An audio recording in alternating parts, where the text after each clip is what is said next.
किसी समय की बात है, एक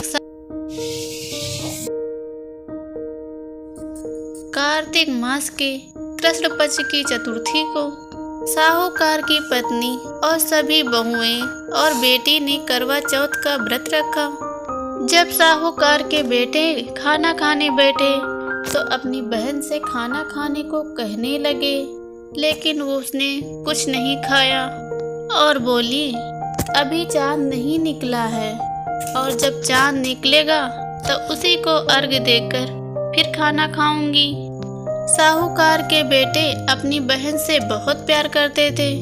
वह अपनी बहन को भूख से व्याकुल होता नहीं देख पाए, तो उन्होंने नगर की पहाड़ी पर एक दीपक जलाकर और चलनी में रख दिया और बहन से बोले, देखो बहन, चांद निकल आया है, तुम अब अपना व्रत खोल सकती हो।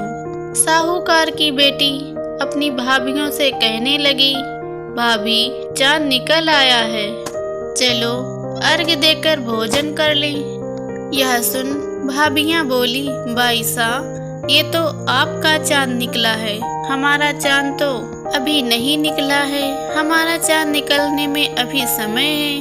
भूख से व्याकुल वह चांद को अर्घ देकर खाना खाने बैठ गई। जैसे ही पहला निवाला मुंह को ले गई, तैसे ही उसे छींक आ गई।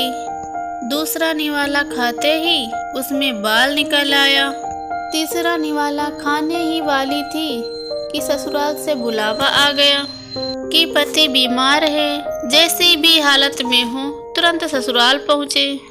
उसको विदा करने के लिए उसकी माँ ने बक्से से जैसे ही कपड़े निकाले, तैसे उसमें काले सफ़ेद रंग के ही कपड़े निकले। वह बोली, माँ, ये सब रहने दो। यह सब देखकर माँ घबरा कर बोली, बेटा, रास्ते में जो भी छोटा बड़ा मिले उसके पैर छूती जाना, और जो कोई बूढ़ सुहागन होने का आशीर्वाद दे तो वहीं पर अपने पल्लू में गांठ बांध देना। वह बोली, ठीक है माँ, और अपने ससुराल को चल दी। और रास्ते में जो कोई मिलता तो सब ने यही आशीर्वाद दिया, सुखी रहो, खुश रहो, पीहर का सुख देखो, बस यही आशीर्वाद दिया।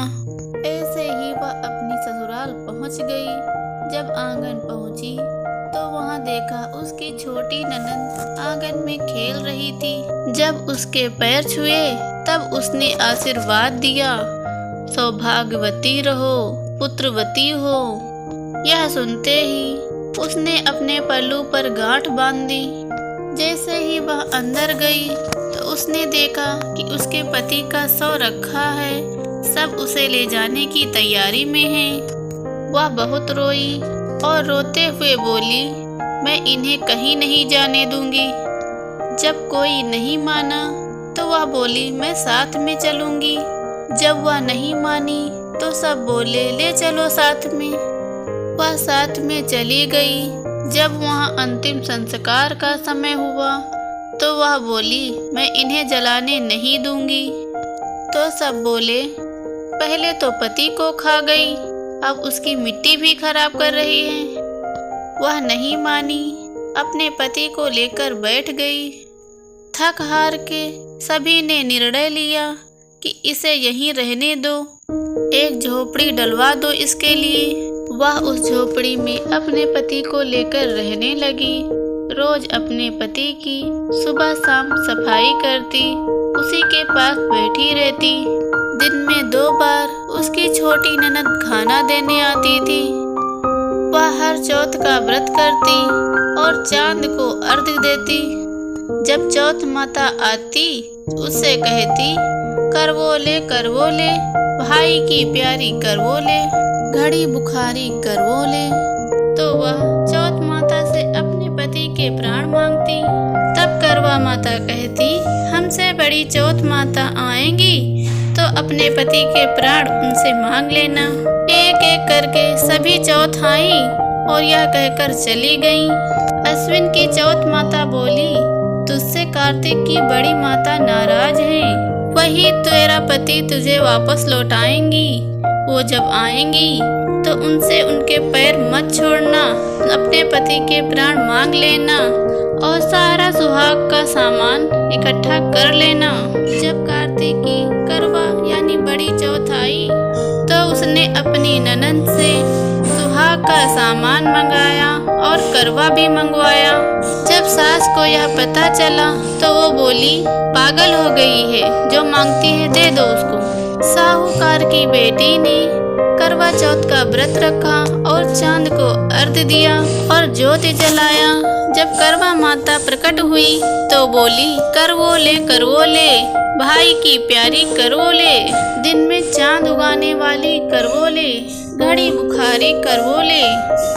तब साहूकार की बेटी ने करवा माता के पैर पकड़ लिए और उसने उनसे मांगा कि हे माता, मेरे सुहाग मुझे वापस कर दो। तब करवा चौथ माता बोली, तू तो बहुत भूखी है, 7 भाइयों की प्यारी है, सुहाग का तेरा क्या काम। तब वह साहूकार की बेटी बोली, माता, जब तक आप मेरे पति के प्राण वापस नहीं करेंगे तब तक मैं आपके पैर नहीं छोड़ूंगी। उसने एक एक करके चौथ माता को सारा श्रृंगार अर्पित कर दिया। करवा माता ने अपनी आंखों से काजल निकाला, मांग से सिंदूर निकाला और नाखून से मेहंदी निकालकर उस करवे में घोल कर छोटी उंगली से उसके पति के ऊपर छिटक दिया, जिससे उसका पति जीवित हो गया। और चौथ माता जाते जाते उसकी झोपड़ी में लात मार कर गई। वह झोपड़ी महल बन गई। जब उसकी छोटी बहन खाना लेकर आई तो उसने देखा भाभी की झोपड़ी की जगह पर महल बनकर खड़ा हो गया है। वह ननद को देखते ही दौड़ी दौड़ी उसके पास आई और उसने बताया, देखो बाईसा, आपका भाई वापस आ गया। घर जाओ और सासू माँ से कहो गाजे बाजे से हमें लेने आए। छोटी ननद दौड़ी दौड़ी आई और माँ से बोली, माँ, भाई जिंदा हो गया है।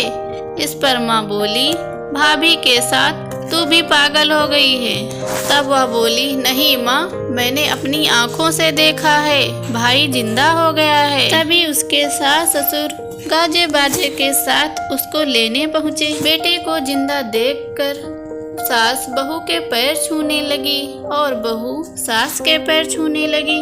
बहू बोली, देखो माँ, तुम्हारा बेटा वापस आ गया है। इस पर सास बोली, मैंने तो 1 साल पहले ही इसे भेज दिया था, यह तेरे भाग्य से वापस आया है। हे चौथ माता, जैसी कृपा आपने साहूकार की बेटी और उसके परिवार पर की है, ऐसी ही कृपा सब पे करना।